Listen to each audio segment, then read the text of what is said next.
இன்னைக்கு ராத்திரிய இன்னும் சுவாரஸ்யமாக்குறதுக்கு ஒரு வேற லெவல் சஸ்பென்ஸ் த்ரில்லர் படம் எடுத்துட்டு வந்திருக்கேன். இந்த படத்தை பார்க்க ஸ்டார்ட் பண்ணீங்கன்னா ஆரம்பத்துல இருந்து எண்டிங் வரைக்கும் என்னடா நடக்குது, இதெல்லாம் ஏன் இப்போ நடக்குது அப்படின்னு உங்களை கன்ஃபியூஸ் பண்றது மட்டும் இல்லாம இந்த படம் முழுக்கவே ட்விஸ்ட குமிச்சு வச்சிருக்காங்க.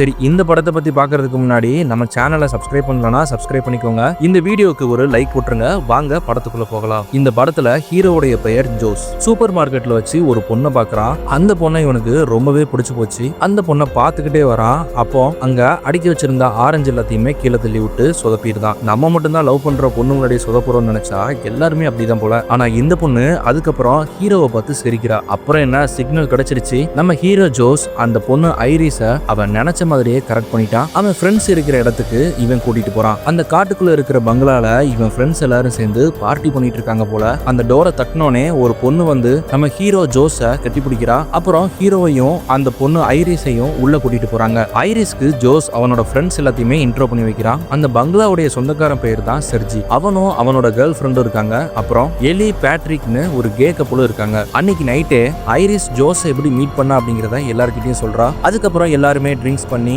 பாட்டு போட்டு டான்ஸ் ஆடிட்டு ஜாலியா இருக்காங்க. அடுத்த நாள் காலையில ஐரிஸ் ஜோஸ் கிட்ட வா வெளியே போயிட்டு வரலாமே, அந்த லேக் பக்கத்துல கொஞ்ச நேரம் டைம் ஸ்பெண்ட் பண்ணிட்டு வரலாம் அப்படின்னு கேட்க, அதுக்கு ஜோஸ் இல்ல நேத்து அடிச்ச சரக்குல எனக்கு ஹேங் ஓவர் ஆயிருச்சு, நீ வேணா போயிட்டு வா அப்படின்னு சொல்றான். சரின்னு ஐரிஸ் பொண்ணும் தனியா அந்த இடத்துக்கு போறா. அந்த லேக் பக்கத்துல நின்னுட்டு இருக்கும் போது கையில ஒரு கத்தி வச்சிருக்கா. அந்த நேரம் செர்ஜி அந்த இடத்துக்கு வரான். அவனை பார்த்த உடனே ஐரிஸ் கத்தி எடுத்து மறைச்சு வைக்கிறா. அப்புறம் கேஷுவலா செர்ஜி கூட பேச்சு கொடுக்குறா. ஐரிஸ் அந்த இடத்துல இருந்து கிளம்ப ட்ரை பண்ணும்போது அந்த செர்ஜி எங்க போற, என் கூட இரு கொஞ்ச நேரம், எனக்கு மசாஜ் பண்ணி விடுறியா அப்படின்னு கேக்குறான். ஐரிஸ்க்கும் வேற வழி இல்லாம மசாஜ் பண்ணி விட்டுட்டு இருக்கா. அந்த நேரம் செர்ஜி ஐரிஸ் கிட்ட தப்பா நடக்கிறான். செம கோவப்பட்ட ஐரிஸ் அவ கிட்ட வச்சிருந்த அந்த கத்தி எடுத்து அவனை கொடூரமா கொலை பண்றா. அவன் ட்ரெஸ் ஃபுல்லாவே ரத்தமா இருக்கு. கையில கத்தியோட அந்த பங்களாக்குள்ள போகிறா. உள்ள இருந்த அந்த 4 பேரும் ஐரிஸ கத்தியோட பார்த்து ஷாக் ஆகுறாங்க. ஜோஸ் கிட்ட இதனாலதான் அவனை கொலை பண்ணேன் அப்படின்னு ஐரிஸ் ரொம்ப பதட்டத்தோட நடந்ததை சொல்லிட்டு இருக்கா. அப்ப ஜோஸ் ஐரிஸ பார்த்து கோ டு ஸ்லீப் அப்படின்னு சொல்றான். அப்போ ஐரிஸோட கண் எல்லாமே வெள்ளையாகி அவ அப்படியே ஃப்ரீஸ் ஆன மாதிரி நிக்கிறா. அங்க இருந்த பேட்ரிக் அவளை ஒரு சேர்ல வச்சு கட்டி வைக்கிறான். எலி வந்து ஜோஸ் கிட்ட இப்படி நடந்துருச்சு, இப்ப என்ன பண்றது அப்படின்னு கேட்க, அதுக்கு ஜோஸ் வேற என்ன பண்றது, ஃபர்ஸ்ட் நம்ம போலீஸ் கால் பண்ணி இதை சொல்லணும், நீ வெளியே போய் கால் பண்ணு, நான் இவ கூட தனியா பேச வேண்டியது இருக்குன்னு சொல்றான். பேட்ரிக்கும் எலியும் வெளியே போனதுக்கப்புறம் ஜோஸ் ஐரிஸ் பக்கத்துல போயிட்டு ஐரிஸ் வேக்கப் அப்படின்னு சொல்றான். உடனே ஐரிஸோட கண்ணு நார்மலாகி அவ ரொம்ப பதட்ட போட்டுட்டு, நான் ஒன்னும் பண்ணல, அவன் தான் என்னை கெடுக்க பார்த்தான், எனக்கு ரொம்ப கோவம் வந்துருச்சு, அங்க யாருமே இல்ல, அதனாலதான் அவனை கொலை பண்ணிட்டேன் அப்படின்னு சொல்றா. இதை கேட்ட ஜோஸ் இப்போ ஒரு பெரிய உண்மையை உடைக்கிறான். ஐரிஸ், நீ நார்மலான பொண்ணு கிடையாது, நீ ஒரு ரோபோட் அப்படின்னு சொல்றான். இதை கேட்ட ஐரிஸ்க்கு ஒண்ணுமே புரியல. என்னது, நான் ரோபோட்டா, என்னடா உளருது அப்படின்னு கேட்கும் போதுதான் ஜோஸ் சொல்றான், நான் ஒரு எமோஷனல் சப்போர்ட்டுக்காக தான் உன்னைய வாங்கினேன், நீ மனுஷி கிடையாது, நீ ஒரு ரோபோட் அப்படின்னு சொல்றான். அப்பவும் நம்பாத ஐரிஸ் கிட்ட அவன் கையில வச்சிருக்கிற போனை வச்சு அவன் ஒவ்வொரு செட்டிங்கா மாத்த இவன் வேற வேற மொழிகள்ல ஆன்சர் பண்றான். அப்பவும் ஐரிஸ், நீ ஏதோ பொய் சொல்ற, இதெல்லாம் என்னால நம்ப முடியாது, அப்போ நம்ம சூப்பர் மார்க்கெட்ல வச்சு பார்த்ததெல்லாம் பொய்யா அப்படின்னு கேட்க, அதுக்கு ஜோஸ் ஆமா அது பொய் தான், நான் ஒரு ஃபேக்கா கிரியேட் பண்ண மெமரி தான் அது, உன்னை உண்மைக்குமே நான் எப்போ மீட் பண்ணேன்னு தெரியணுமான்னு ஐரிஸ வாங்கின கதையை சொல்றான். ஒரு 3 பேரு ஜோஸோட வீட்டுக்கு வந்து ஒரு பெரிய பெட்டியை வச்சு அதுக்குள்ள இருந்து ஐரிஸ வெளியெடுக்கிறாங்க. ரோபோட்டை எப்படி ஹேண்டில் பண்ணணும் அப்படிங்கறதையும் சொல்லி கொடுத்துட்டு போறாங்க. அவங்க போனதுக்கப்புறம் ஐரிஸ் முன்னாடி வந்து ஜோஸ், நான் தான் உன்னோட லவ் பார்ட்னர் அப்படின்னு சொல்லி இன்ட்ரோ ஆகுறான். இவன் இன்ட்ரோ ஆன உடனே தான் ஐரிஸ் தன்னோட இமேஜினேஷன்ல ஜோஸ மீட் பண்ணதான் நினைச்சுக்கிறா. இந்த கதையை எல்லாத்தையும் ஐரிஸ் கேட்டுட்டு அவளோட தலையே சுத்தி போச்சு. இதெல்லாம் எனக்கு புரியவே மாட்டேங்கி, என்னடா சொல்ற, ஆனா நான் ஃபீல் பண்றேனே, எனக்கு வலிக்குதே, ஒரு ரோபோட்டா இருக்கும்போது எனக்கு எப்படி இந்த மாதிரி ஃபீலிங்ஸ்லாம் வரும்னு கேட்க, அது எல்லாமே ப்ரோக்ராமிங் தான்மா அப்படின்னு சொல்லி ஜோஸ் ரோபோட்டுக்கே லிஸ்ட் கொடுக்குறான். அப்போ உள்ள செர்ஜியோட கேர்ள் ஃப்ரெண்ட் வந்து, என்னடா அந்த பொண்ணு கிட்ட பேசிட்டு இருக்க, அவளை ஷட் டவுன் பண்ணிட்டு சீக்கிரம் வாடா அப்படின்னு சொல்றான். அப்போ ஐரிஸ் இதை பார்த்துட்டு ஷாக் ஆகுறா.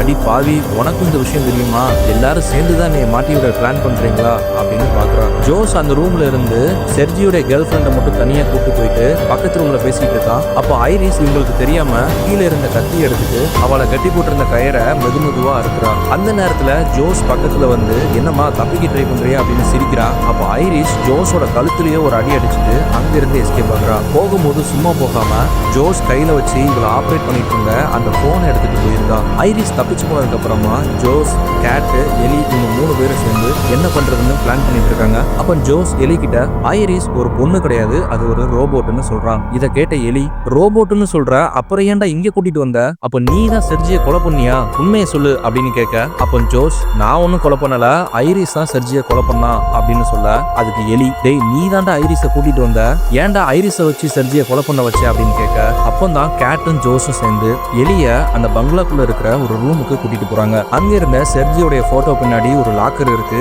அதை ஓபன் பண்ணி பார்த்தா பல கோடி ரூபாய் உள்ள இருக்கு. அதை பார்த்த உடனே எலியோட மனசும் மாறுது. அப்ப ஜோஸ் கிட்ட நம்ம 4 பேர் தானே இதை பங்கு போட்டுக்க போறோம் அப்படின்னு கேட்கும்போது, அது எப்படி 4 பேர் போட முடியும், 3 பேருக்கு தான் அப்படின்னு சொல்லும் போது, எலி இங்க 4 பேர் இருக்கோம், நீ 4 பேருக்கு தான் பங்கு பிரிக்கணும் அப்படின்னு சொல்றான். அப்ப ஜோஸ் அதெல்லாம் கிடையாது, 3 பேருக்கு தான் பங்கு பிரிக்க முடியும்னு சொல்லும் போதுதான், என்னடா இவங்க 4 பேர் இருக்காங்களே 3 பேருக்கு தான் ஷேர் அப்படின்னு சொல்றாங்க அப்படின்னு பார்த்துட்டு இருக்கும்போதுதான் ஒரு பெரிய ட்விஸ்ட் ஒன்று நடக்குது. எலி பேட்ரிக்கை பார்த்து ஸ்லீப் அப்படின்னு சொல்றான். ட்விஸ்ட் என்னன்னா பேட்ரிக்கும் ஒரு ரோபோட் தான். இன்னும் இந்த படத்துல எத்தனை பேர் தான் ரோபோட்டா இருக்காங்க அப்படின்னு தான் யோசிக்க வச்சது. இந்த ஸ்கெட்ச் போட்டதே ஜோஸ், எலி, கேட் இவங்க 3 பேரும் சேர்ந்துதான் ஒரு பக்காவான பிளான் பண்ணி ஐரிஸை வச்சு செர்ஜியை கொலை பண்ணி செர்ஜி கிட்ட இருந்த பணத்தை கொள்ளையடிக்கிறாங்க. சரி, இந்த ஜோஸும் எலியும் சேர்ந்து சண்டை போட்டுட்டு இருக்காங்க. ஏன் பேட்ரிக் முன்னாடி அவனை ரோபோட்னு கன்ஃபார்ம் பண்ணி வைக்கிற, அவனுக்கும் ஷேர்னு சொல்ல வேண்டியதானே, ஏன் அவனுக்கு சந்தேகம் வர மாதிரி பண்ற அப்படின்னு எலி சண்டை போடுறான். அப்போ கேட் வந்து உனக்கு $4 மில்லியன் கிடைக்க போகுது, அது போதாத உனக்கு, அமைதியா இரு அப்படின்னு எலியை சமாதானப்படுத்தி ஃபர்ஸ்ட் ஓடி போன அந்த ஐரிஸை கண்டுபிடிங்க அப்படின்னு எலியையும் பேட்ரிக்கையும் அந்த லாக்கர்ல இருந்த கன்னை கொடுத்து அனுப்பி வைக்கிறாங்க. அடுத்த ஷாட்ல ஐரிஸ் என்னடா நடக்குதுங்க அப்படின்னு தலைதறிக்க ஓடிட்டு இருக்கா. அப்போ அங்க இருந்த ஒரு மரத்து பக்கத்துல உட்கார்ந்து அந்த போன்ல இருக்கிற செட்டிங்ஸை ஒன்னொன்னா மாத்த இவளோட கண்ணோட கலர் மாறுது, இவளோட வாய்ஸ் மாறுது. அப்புறம் தான் கடைசியா ஒரு ஆப்ஷன் பாக்குறா, இன்டெலிஜென்ஸ்னு. அதுல 40% தான் இருந்தது. என்ன இவ்வளவு முட்டாளா வச்சிருந்திருக்கிய ஜோஸ் அப்படின்னு அதை 100% மாத்துறா. இன்னொரு பக்கம் ஐரிஸை தேடுறதுக்கு ஜோஸும் கேட்டும் ஒரு பக்கமா போறாங்க, எலியும் பேட்ரிக்கும் இன்னொரு பக்கமா போறாங்க. அந்த நேரத்துல பேட்ரிக் எலி கிட்ட, எலி நான் ஒரு ரோபோட் தானே எனக்கு தெரியும், ஏன் நீ என்கிட்ட இருந்து மறைச்ச அப்படின்னு கேட்கிறான். அதுக்கு எலி, ஏன்னா நான் உன்னை ரோபோட்டா பார்க்கல, என்னுடைய பார்ட்னரா பார்த்தேன், உன்னை எனக்கு ரொம்ப பிடிக்கும், நம்ம லைஃப் லாங் ஒன்னா இருக்க போறோம் அப்படின்னு எலி பேட்ரிக்கை பிரெயின் வாஷ் பண்றான். அந்த நேரத்துல பேட்ரிக்கு எலி ப்ரோக்ராம் பண்ணி வச்ச மாதிரி இவங்க 2 பேரும் எப்படி மீட் பண்ணாங்க அப்படிங்கிறத பேட்ரிக் ரீகால் பண்ணி பார்க்கறான். அந்த நேரத்துல இவங்களுக்கு ஒரு போன் வைப்ரேட் ஆகிற சத்தம் கேட்குது. என்னன்னு பார்த்தா இது எல்லாத்தையுமே மறைஞ்சி ஐரிஸ் பார்த்துட்டு இருக்கா. எலி அவங்கிட்ட வச்சிருந்த கன்னை எடுத்து, ஐரிஸ் வெளியே வந்துரு இல்லைன்னா உன்னை சுற்றுவேன்னு சொல்றான். இதை கேட்ட ஐரிஸ் அங்கிருந்து தப்பிக்கிறதுக்கு ஓடுறான். எலியும் பேட்ரிக்கும் பின்னாடியே போறாங்க. அப்போ எலியும் ஐரிஸும் சேர்ந்து மோதி உருண்டு கீழே விழுறாங்க. எலி வச்சிருந்த துப்பாக்கி கொஞ்சம் தூரமா போய் விழுது. இப்போ அந்த துப்பாக்கியை ஐரிஸ் எடுத்து எலியை சுட்டுட்டு அங்கிருந்து ஓடிடுதான். இதை மேல இருந்து பேட்ரிக், கேட், ஜோஸ் 3 பேரும் பார்த்துட்டு இருக்காங்க. ஜோஸ் ஐரிஸை துரத்திட்டே பின்னாடியே ஓடுறான். ஐரிஸ் வேகமா ஓடி போய் அங்க இருந்த ஜோஸோட காருக்குள்ள போய் லாக் பண்ணியிருக்கான். அந்த கார் சும்மா கிடையாது, ரொம்பவே அட்வான்ஸ்டான ஆட்டோமேட்டிக் கார். ஜோஸ் வெளியே இருந்துட்டு கதவை திறக்க போறியா இல்லையா அப்படின்னு ஐரிஸ் மிரட்டிட்டு இருக்கான். உள்ள இருந்த ஐரிஸ் அவன மாதிரியே வாய்ஸை மாத்தி அந்த காரை ஆக்சஸ் பண்ணி அங்கிருந்து தப்பிக்கிறான். அப்ப ஜோஸ் வேகமா போயிட்டு இன்னொரு போன்ல இருந்து என்னோட கார் திருட்டு போயிடுச்சுன்னு சொல்றான். இதை கேட்டுட்டு அதுக்கப்புறம் அந்த காருமே போயிட்டே இருக்கு, ஒரு ஓரமா போய் நின்றது. ஐரிஸ் அந்த காருக்குள்ள இருந்து தப்பிக்க முயற்சி பண்ணிட்டு இருக்கும்போது ஜோஸ் அங்க இருந்து கால் பண்றான். ஐரிஸ் என்கிட்ட இருந்து நீ போக முடியாது, உன்னை எனக்கு ரொம்ப பிடிக்கும், நீயே இங்க வந்துரு அப்படின்னு சொல்றான். இதை கேட்ட ஐரிஸ், என்ன முட்டாள்னு நினைச்சியா, நீ நல்லா என்னை ஏமாத்திட்ட, உன்னை சும்மா விட மாட்டேன் அப்படின்னு ஐரிஸ் சொல்றா. இதை கேட்ட ஜோஸ் வேகமா போயிட்டு எலியோடைய பாக்கெட்ல இருந்து அவனோட போன் எடுத்து பேட்ரிக்கை ஆக்சஸ் பண்றதுக்கு ட்ரை பண்றான். அந்த போன்ல ஒரு ஆப்ஷன் இருக்கு, அக்ரஷன் மோடுன்னு. அதை ஃபுல்லா கூட்டி வச்சிருந்தான். பேட்ரிக் கிட்ட போயிட்டு அவனை ரீசெட் பண்ணிட்டு ஐரிஸை சும்மா விடாத, அவளை எங்க இருந்தாலும் கண்டுபிடிச்சு கூட்டிட்டு வா அப்படின்னு சொல்றான். இதை கேட்ட பேட்ரிக்கும் ஐரிஸை கண்டுபிடிக்கிறதுக்கு கிளம்புறான். இன்னொரு பக்கம் ஐரிஸ் அந்த காருக்குள்ள இருந்து எப்படியோ தப்பிச்சு வெளியே வரா. அந்த நேரம் பார்த்து ஒரு போலீஸ் கண்ணில் பட்டுதா. அந்த போலீஸ் வந்து, என்ன மேடம் உங்களை பார்த்தா சந்தேகமா இருக்கு, உங்க உடம்பு ஃபுல்லா ரத்தமா இருக்கு அப்படின்னு விசாரிச்சுட்டு இருக்கும்போது பின்னாடி பேட்ரிக் வந்து அந்த போலீஸை கொடூரமா கொலை பண்றான். அப்புறம் ஐரிஸை தூக்கிட்டு அந்த பங்களாவுக்கு போகிறான். பேட்ரிக் அந்த பங்களாக்குள்ள வரும்போது கார் டிக்கில இருந்த அந்த போலீஸ் ஆபீசர் டெட் பாடியை பார்த்துட்டு கேட் பயந்து போறா. இவன் என்ன இவ்வளவு கொடூரமா இருக்கான், விட்டா நம்மளையே கொலை பண்ணிடுவான் அப்படின்னு அவளோட ஷேர் எடுத்துட்டு அங்க இருந்து கிளம்புறா. அப்ப ஜோஸ் பேட்ரிக் கிட்ட அவளை ஸ்டாப் பண்ணுன்னு சொல்ல பேட்ரிக் ஒரு கத்தி எடுத்து கேட்டோட வயிற்றுலயே குத்திருந்தான். அம்மா அவன் போடணும்னு சொன்னா போட்டுருவாமா அப்படின்னு எந்திரன் படத்துல ஒரு டைலாக் வரும்ல, அது மாதிரி தான் பேட்ரிக் கேட்டை கொலை பண்றான். கேட் வயிற்ற பிடிச்சிட்டு ஒரு சோஃபால போய் அப்படியே உட்காந்துருதா, அப்படியே இறந்து போயிருந்தா. இப்ப மீதி இருக்கிறது ஜோஸும் அந்த 2 ரோபோட்டும் தான். எனக்கும் ஐரிஸ்க்கும் டின்னர் அரேஞ்ச் பண்ணு அப்படின்னு ஐரிஸ் கூட உட்காந்து ஜோஸ் டின்னர் சாப்பிட்டு இருக்கான். அந்த நேரத்துல அவனோட போன் எடுத்து ஐரிஸோட இன்டெலிஜென்ஸை 100ல இருந்து 0க்கு கொண்டு வந்துருந்தான். அப்புறம் ஐரிஸோட கையை நேரா நீட்ட சொல்றான். அங்க இருந்த கேண்டில அந்த கைக்கு கீழே வச்சு இப்போ வலிக்குதா ஐரிஸ், உனக்கு ஏதோ ஃபீலிங்ஸ் தெரியுதா அப்படின்னு சைக்கோ மாதிரி பண்றான். அதுக்கப்புறம் ஒருத்தருக்கு கால் பண்றான். அது வேற யாரும் இல்ல, இந்த ரோபோட்டை கொடுத்த அந்த கம்பெனி தான். நீங்க கொடுத்த ரோபோட் என்ன சூசைட் பண்ணிக்கிச்சு, அந்த பொண்ணு அவளையே சுட்டுக்கிட்டா அப்படின்னு நடிக்கிறான். அதுக்கப்புறம் வந்து ஐரிஸ் கிட்ட ஒரு கன்னை கொடுத்து ஐரிஸ் உன்னை ஷூட் பண்ணு அப்படின்னு சொல்ல அவளும் ஷூட் பண்ணி அப்படியே கீழே விழுந்திருக்கா. அப்புறம் அந்த கம்பெனில இருந்து 2 பேர் வந்து ஐரிஸை கொண்டு போக வராங்க. பார்த்தா ஐரிஸோட மெமரிஸ் எல்லாமே எரேஸ் ஆகிருக்கு. இது எப்படி நடந்தது, இது நடக்க வாய்ப்பே இல்லையே, சரி நாங்க சரி பண்ணி பாக்குறோம் அப்படின்னு அவங்க 2 பேரும் சேர்ந்து ஐரிஸை அந்த வேன்ல ஏத்திட்டு கூட்டிட்டு போறாங்க.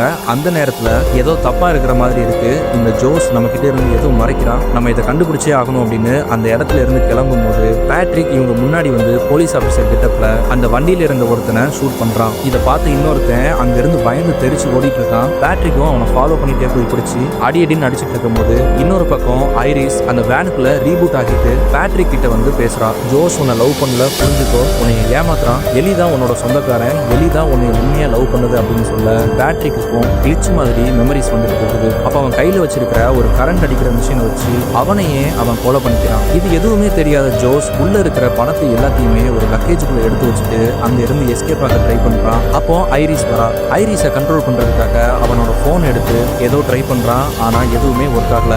ஐரிஸ் மொத்தமா செல்ஃபாவே கண்ட்ரோல் பண்ற மாதிரி ஆகிட்டா. ஏன்டா என்னை இத்தனை நாள் லவ் பண்றேன்ட்டு ஃபுல்லா கண்ட்ரோல் பண்ணி என்னைய அடிமை மாதிரி வச்சிருக்க, உன்னை சும்மா விட மாட்டேன் பார்த்துக்கோ அப்படின்னு சொல்லும் போது நீ என்னைய சுட மாட்ட ஐரிஸ், ஏன்னா நீ இன்னும் என்னை லவ் பண்றேன்னு எனக்கு தெரியும் அப்படியே மெதுமெதுவா பக்கத்துல வந்து ஐரிஸை பிடிச்சி செவத்திலேயே தூக்கி எறிகிறா. அப்புறம் ஐரிஸை அடின்னு கிட்ட அடிச்சு கடைசியில கன்னை எடுத்து அவ வயிற்றுல வச்சு சுட போறான். அந்த நேரத்துல ஐரிஸ் ஷாம்பைனை ஓபன் பண்ற அந்த மிஷினை வச்சு ஜோஸோட தலையிலேயே குத்துறா. ஜோஸ் அந்த இடத்துலயே இறந்து போயிருந்தான். அதுக்கப்புறம் ஒரு குழியில போட்டுட்டு தான் ஒரு ரோபோட் தான் அப்படின்னு ரியலைஸ் பண்ணிட்டு அங்கிருந்த ஒரு கார் எடுத்துட்டு ஜாலியா கிளம்புறா ஐரிஸ். இதோட இந்த படம் முடியுது. உண்மைக்குமே இந்த படம் செம்ம ட்விஸ்டா இருந்தது. செம்ம ட்விஸ்டோட ஒரு சஸ்பென்ஸ் த்ரில்லர் படம் பார்க்கணும்னு நினைச்சீங்கன்னா இந்த படம் வேற லெவல்ல இருக்கும். இந்த மாதிரி நிறைய இன்ட்ரெஸ்டிங்கான மூவிஸோட ரிவ்யூ பார்க்கணும்னு நினைச்சீங்கன்னா இந்த சேனல் நல்லா இருக்கும். ஸோ சப்ஸ்கிரைப் பண்ணிக்கோங்க.